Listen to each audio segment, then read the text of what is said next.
Say it with me. Sunday, Monday, Tuesday, Wednesday, Thursday, Friday, and Saturday.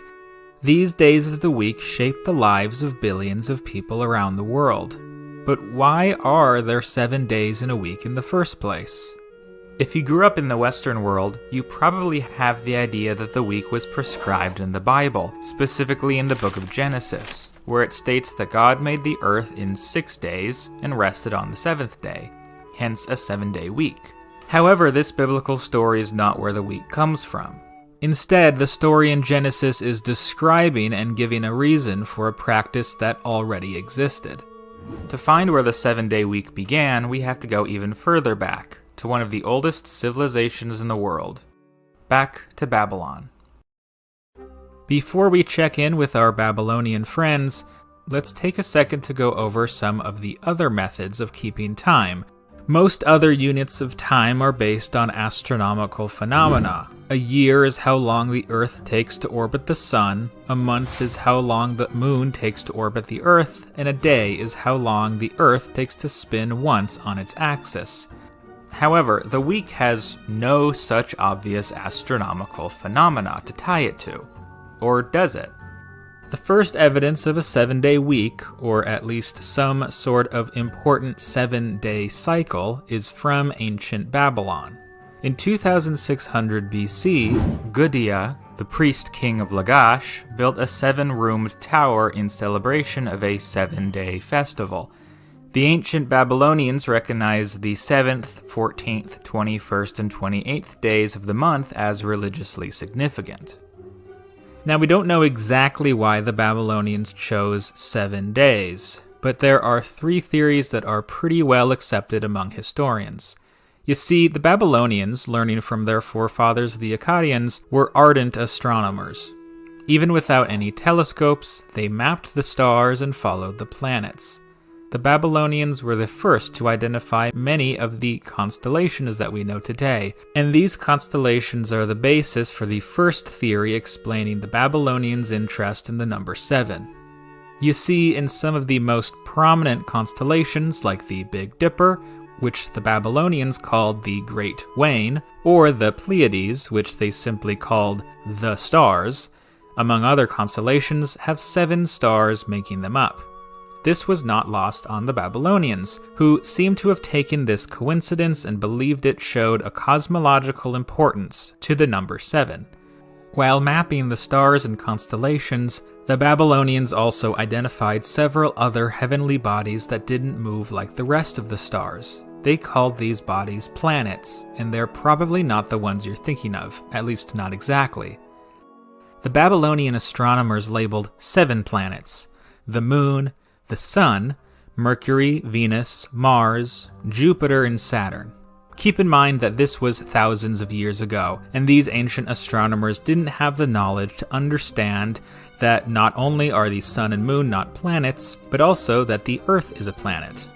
The fact that there were 7 planets further enforced the importance of the number 7 in Babylonian culture. There is further evidence to support this explanation for Babylon's 7-day week, based on the fact that they named the days after the planets.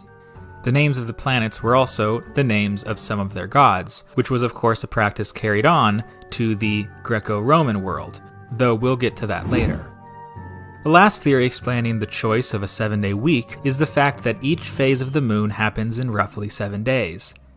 Now, in many ways, this seems like the most obvious explanation for the 7-day week, but there's a problem to consider. The truth is, it's actually not that easy to figure out, especially with the methods the ancients employed, how long a lunar cycle actually is.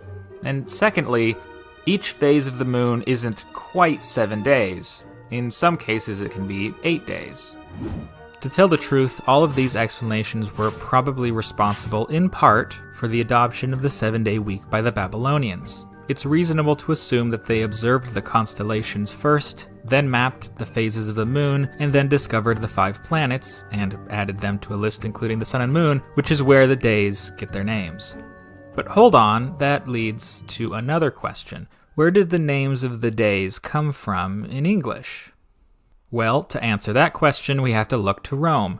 The Romans actually seem to have used an 8-day week in their earlier period, and only adopted the 7-day week later, making it official during the rule of Constantine. They adopted it, as with so many things, from the Greeks, who in turn got it from both the Mesopotamians and the Israelites, probably during Alexander the Great's empire. Anyway, the Romans took the 7-day week, and copied the Greeks and Babylonians by naming the days after their planets, which were in turn named for their gods. The Romans spread their culture, including their week, all throughout their empire, and even into the Germanic tribes, one of which were the Anglo-Saxons, who were the first English speakers, though their language sounds very different from ours. Using a process scholars call interpretatio Germanica, the Germanic people substituted some of their deities for the Roman deities. Sunday and Monday stayed the same, so Dies Solis became Sonnendag, eventually Sunday, and Dies Lunae became Monendag, eventually Monday. The third day of the Roman week was named Dies Martis, named for Mars, the Roman god of war. So the Anglo-Saxons chose the one-handed god of combat, Tyr, so Tuesdag, meaning Tyr's Day, eventually evolved to Tuesday. Dies Mercurii was the next day, named for the messenger god, Mercury. The Anglo-Saxons somewhat strangely chose Woden, called Odin by the Norsemen, the All-Father and King of the Gods, as their replacement. Both deities have links to magic and knowledge, which is presumably why they were seen as equivalent, so the day was called Wodensdag, or Woden's Day, eventually turning to Wednesday.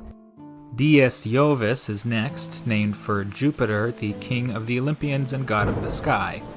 The Germanic equivalent was Thunor, or Thor in modern English. Thor, the god of thunder, is perhaps the most famous of the Germanic gods. Thunersdag was the name given, which evolved into Thursday. The 6th day of the Roman week was called Dies Veneris, named for Venus, the Roman goddess of beauty and love. The Anglo-Saxons chose Frigg, the wife of Odin and goddess of fertility and motherhood, as replacement. In some versions of Germanic mythology, she is synonymous with the goddess Freya, who was the goddess of love and beauty, a bit more fitting as a replacement for Venus. But in other versions, Freya and Frigg are two totally separate goddesses. The day was named Friggdag, which is now Friday.